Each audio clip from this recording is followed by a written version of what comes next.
मेरा initial motivation था कि मेरा कोई फेवरेट सब्जेक्ट ही नहीं था, तो ऐसा एग्ज़ाम चूज़ करो कि जिसमें काफ़ी सारा कुछ पढ़ना पड़े डिफरेंटली, बट ये डिफरेंटली और बोर ना हो बेसिकली।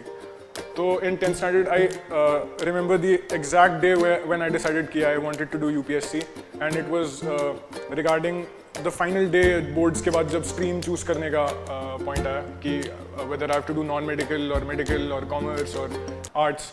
तो मैं कंफ्यूज हो गया क्योंकि मुझे सब में ही इंटरेस्ट था एक तरह से, और किसी में ज़्यादा इंटरेस्ट नहीं था, जो कि अनफॉर्चुनेटली और फॉर्चुनेटली पता नहीं इज़ नॉट सो गुड कि अगर आप किसी चीज़ में बहुत ज़्यादा इंटरेस्टेड ना हो तो आप कोई चीज़ मास्टर नहीं कर सकते basically, like jack of all trades master of none हो जाता है।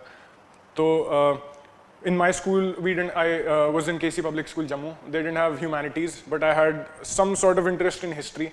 तो मैंने अपने ऑप्शंस डाल दिए क्योंकि सारे फ्रेंड्स भी ले रहे थे, नॉन मेडिकल प्लस हिस्ट्री, जो किसी ने ऑप्ट नहीं किया, और 3 महीने तक मेरे पास कोई फिफ्थ सब्जेक्ट था नहीं, और प्रिंसिपल ने फिर मुझे बुलाया कि तुमने फिफ्थ सब्जेक्ट हिस्ट्री कैसे ले रखा है, ये तो हमारे स्कूल में है भी नहीं। तो फिर मैंने उन्हें बताया sir I have certain interest in physics chemistry math क्योंकि NTSC की वजह से, पर history is something I like reading and it gives me a sort of a break. तो फिर उन्होंने बोला नहीं नहीं तुम नहीं ले सकते, तुम C++ ही लो और 2 साल बाद बाकी तुम्हें जब हिस्ट्री करना हो तब कर लेना। तो in 11th 12th I did PCM and history, और at the back of my mind I thought कि सब कुछ काम में आ रहा है क्योंकि everything is basically a part of civil services examination because the syllabus is so huge that anything under the sun is basically part of the syllabus. तो उन 2 साल my father told me that start collecting books, start collecting NCERTs, don't read them, don't touch them, don't open them, just start buying them and keeping it in your drawer. तो मैंने NCERTs लेनी शुरू कर दी, जो मैं पढ़ता भी नहीं था उनकी भी, जैसे 11th 12th में ज्योग्राफी, हिस्ट्री, साइकोलॉजी, सोशियोलॉजी, जो मेरे पास था भी नहीं सब्जेक्ट, पर मैं उसकी किताबें खरीद के रख लेता था साइड में। और when after 12th I scored really well in boards, तो I got into Delhi University. At St. Stephen's College I got in for physics as well as history. तो मैंने फिजिक्स में पहले एडमिशन लिया क्योंकि पहले उसकी कट ऑफ लिस्ट आ गई थी, एंड आई थॉट कि कोई भी सब्जेक्ट हो, यूपीएससी की कोचिंग तो हो सकती है, ऑप्शनल मैं फिजिक्स मिला तो फिजिक्स रख लूँगा, हिस्ट्री मिला तो हिस्ट्री रख लूँगा। तो I got history and then I check the previous year question papers and the syllabus of UPSC की ज़्यादा हेल्प कौन करेगा, फिजिक्स या फिर हिस्ट्री। सो आई रियलाइज की history like can do wonders for me क्योंकि GS भी cover हो जाएगा, SC भी कवर हो जाएगा, ऑप्शनल भी कवर हो जाएगा, तो हिस्ट्री ले लेता हूँ। So 3 years I was one of the very few people who had changed his stream from science to humanities, and everyone's really angry at home or like in social circles कि ये तो engineer बनना चाहिए था इसको, ये BA graduate बन के क्या करेगा।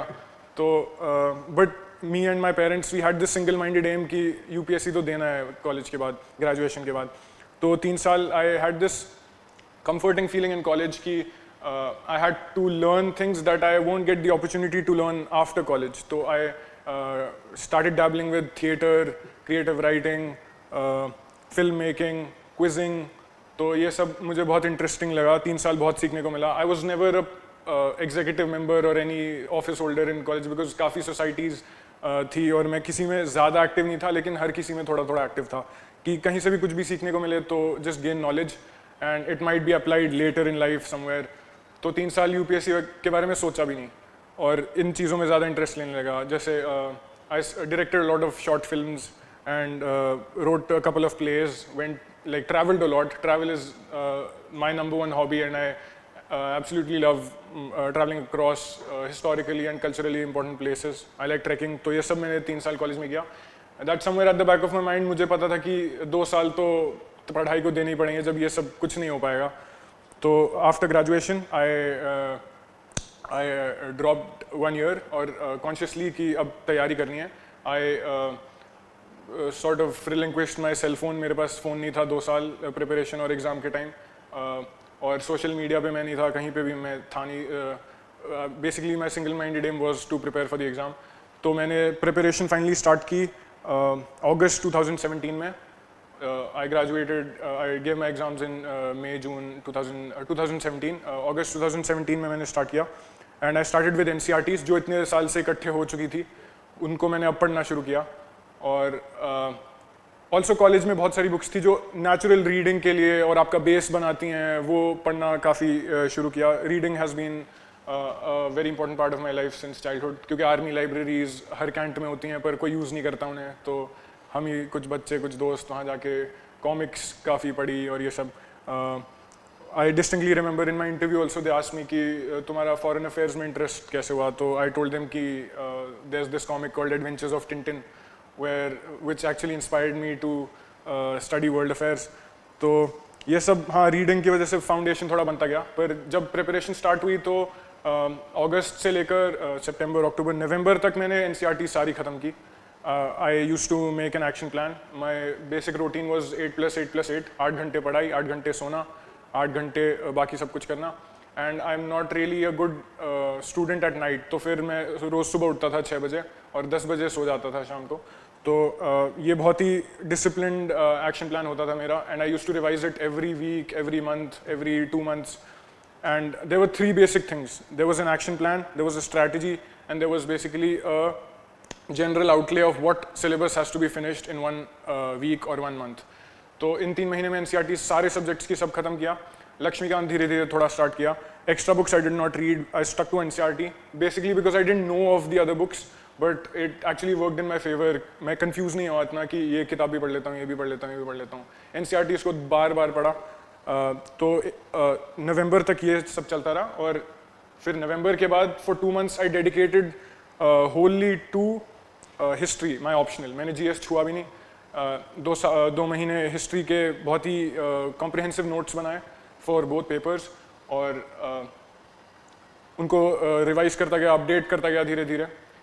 न्यूज़पेपर जो कि एक बहुत इंपॉर्टेंट पार्ट है इस प्रिपरेशन का, वो भी मैंने कॉलेज में ही स्टार्ट किया, क्योंकि जम्मू में द हिंदू, इंडियन एक्सप्रेस ये सब आते नहीं थे, और आते थे तो लेट आते थे। तो when I came to Delhi in college I started reading the Hindu in college only. Initially I read it in library, but वहाँ लाइन लग जाती थी वही अखबार पढ़ने के लिए, तो मैंने बाद में रूम पे ऑर्डर करना सब्सक्राइब किया। और 3 साल अगर मैंने कॉलेज में कुछ यूपीएससी के लिए सीखा होगा तो वो होगा कि न्यूज़पेपर कैसे पढ़ना है, क्योंकि पहले 3 घंटे लगते थे पेपर खत्म करने में। धीरे धीरे धीरे धीरे 3 साल बहुत टाइम लिया आराम से। अब मैं हाफ एन आवर 45 मिनट्स में ख़त्म कर देता हूँ newspaper according to the UPSC frame of mind. तो न्यूज़पेपर मैंने द हिंदू रखा। जब मैं घर पे था 1 साल ड्रॉप करके, तो इंडियन एक्सप्रेस भी सब्सक्राइब किया, साथ साथ पढ़ा। वो काफ़ी इंफॉर्मेटिव न्यूज़पेपर थे दोनों। इसके अलावा after history optional the 2 months I spent November December. तो नया साल आ गया 2018, the year of the examination. I knew कि अब 6 months बचे हैं, 3rd जून को प्रीलिम्स था, तो I had to intensify on giving mock tests. तो मॉक टेस्ट्स मैंने पहले फ्रीक्वेंसी रखी कि every 15 days 1 mock, then every 10 days 1 mock, then every 5 days 1 mock, every 3 days, every 2 days। By the time I reach June it was like 2 mocks per day along with the solutions। तो preparation के time मैंने ये ध्यान रखा कि मैं कहीं ज़्यादा ट्रैवलिंग और कम्यूटेशन में टाइम नहीं स्पेंड करूँगा। तो I bought printer, scanner, and everything was online. I was involve with GS course optional also, तो भी रिगरस था, ऑनलाइन था, टेस्ट सीरीज देता रहा मैं रेगुलरली। और वही प्रीलिम्स तक 3rd जून को प्रीलिम्स था, और मुझे लग रहा था कि हाँ 1 साल की प्रिपरेशन रिगरस है तो हो जाना चाहिए। But when I went to give my exam at the center, first of all I was very impressed with the school and the teachers. They were very accommodative, क्योंकि पहले मैं एग्जाम्स देता था तो बहुत ही मतलब मेटिकुलस है कि नहीं आपको नहीं पता आपको कहाँ बैठना है, कहाँ पे आपके एडमिट कार्ड, ये वो बहुत ही ज़्यादा कंफर्टेबल फील कराया उन सब ने। और स्कूल का इंफ्रास्ट्रक्चर वगैरह भी बहुत बढ़िया था। मेरे को तो काफ़ी साल बाद पहली बार मैं दिल्ली का कोई स्कूल देख रहा था, तो वो भी काफ़ी इंप्रेसिव था। तो उसमें प्रीलिम्स में क्या हुआ कि for the first hour I was very surprised कि हिस्ट्री से इतने क्वेश्चंस हैं और मुझे आते भी नहीं क्योंकि बहुत डिटेल्ड थे। तो I was very careful in marking the options, क्योंकि when I was giving mocks I was scoring 40-50 initially, and then I went on to score 140-160 तक टच हो गए थे। और फिर यहाँ पे प्रीलिम्स आता है यूपीएससी का, जिसमें मैंने एक्सपेक्ट किया कि इतने सारे मॉक्स किए हैं, मतलब 200-300 मॉक्स करके आया मैं, फिर भी वहाँ से कुछ नहीं आ रहा। तो पर मुझे ये रियलाइज हुआ कि subconsciously my mind was trained to work out solutions, कि डायरेक्ट वो तो आएगा नहीं क्वेश्चन, लेकिन आप वर्कआउट कर सकते हो जैसा कि आपने एक्सपीरियंस किया है मॉक्स देते हुए।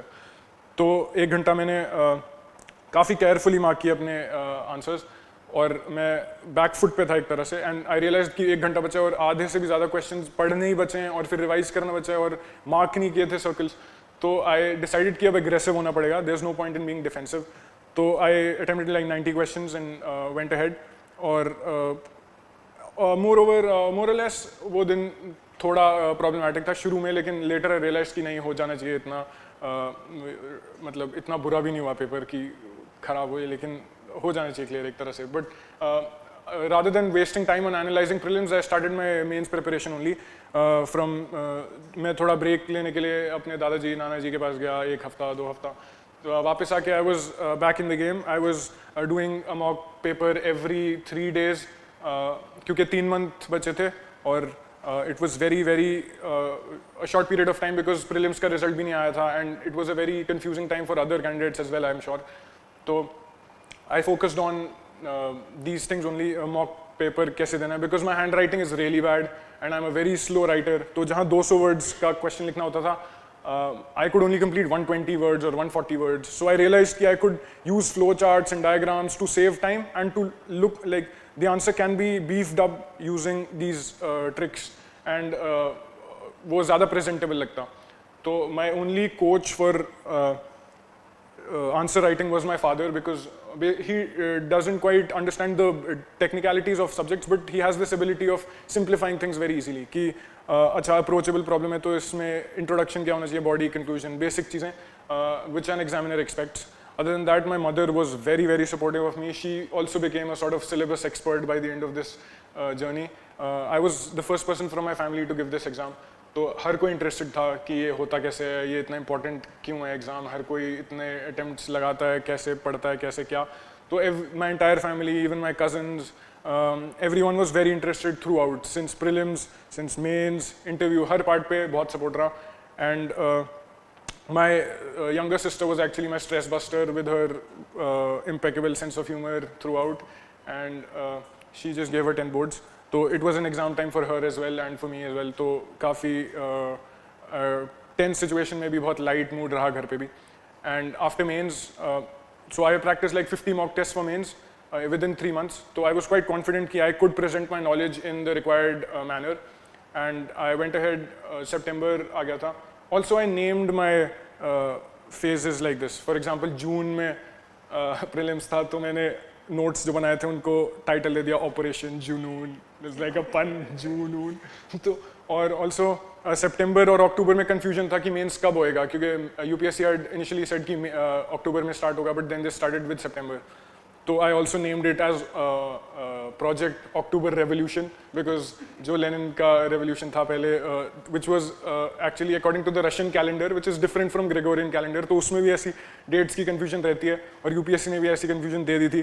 तो I named it operation project October revolution. And even my interview was in February, तो वो भी फेमस है रेड रेवोल्यूशन के, तो मैंने वो भी कर दिया कि Operation February Revolution. It was just also I had this conscious mind frame कि जो भी कुछ हो रहा था इस साल वो मेरे 12th से सिमिलर था. जो भी 12th में हुआ, जैसे जब मेरे एग्जाम्स हो रहे थे 12th में, तब भी इलेक्शंस थे, तब भी फीफा वर्ल्ड कप आया था, इस बार भी फीफा वर्ल्ड कप आया, इस बार भी इलेक्शंस हुए, ये सब चीज़ें. तो आई वॉज ऑल्सो थिंकिंग कि हाँ, I have to replicate those sort of marks in this attempt also, this examination also, which I did in CBSE. और तो इंटरव्यू से पहले जब मेंस खत्म हुए अक्टूबर 7th या फर्स्ट वीक ऑफ अक्टूबर में खत्म हो गए थे, then I suddenly I felt कि कुछ करने को ही नहीं है, कि इतनी मेहनत की 3 महीने, अब तो बहुत ही मतलब रिलैक्स्ड हो गया एकदम से. तो I started reading books that I wanted to read and would help me in my interview. तो एक्स्ट्रा बुक्स तो नहीं, जो नॉर्मल नॉन फिक्शन चलता है वो मैंने पढ़ा. डिप्लोमेसी की काफ़ी बुक्स पढ़ी by Kissinger etcetera. And I went to my father's place who was posted in Kashmir. तो कश्मीर घूमा काफ़ी टाइम, पहले भी मैं ज़्यादातर रहा हूँ वहाँ पे, मेरा घर जैसा ही है. तो 2 महीने वहीं पे था. And I picked up on my Urdu which I left in school. थोड़ा बहुत वापस सीखा, थोड़ी बहुत कश्मीरी फिर से सीखी, to just relax and to come back in the game after mains results. तो मेंस रिजल्ट आ गए थे December and 20 December I think. Then we realise कि हमारा इंटरव्यू भी काफ़ी इनिशियल स्टेजेस पे है, because it's just second week.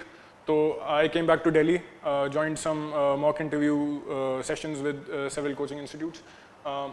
तो मैं पहली बार करोल बाग एरिया में आया, वरना ऑनलाइन रिलेशनशिप ही रहा है कोचिंग सेंटर्स के साथ ज़्यादातर। तो यहाँ पे आके मैंने देखा कि अच्छा ये एक्चुअली करोल बाग और ओल्ड राजेंद्र नगर इन फेमस पार्ट्स।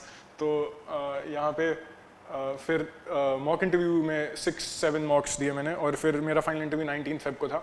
तो I was the first candidate that day, and it was very interesting how they actually balance things between themselves. 5 people are there on one board, and one of them is very harsh, one of them is very sweet, the other 3 are quite cordial. So it's a balanced board usually, and I was damn impressed with UPSC and the whole process, how they do things. It's very planned and very meticulous कि अब notification अभी है ऐसे। तो बहुत ही user friendly भी हो गया था कि अच्छा every paperwork is not taken for granted. They respond to letters as well, and how their organization is very structured. So it motivated me further कि इतना अच्छा institution है.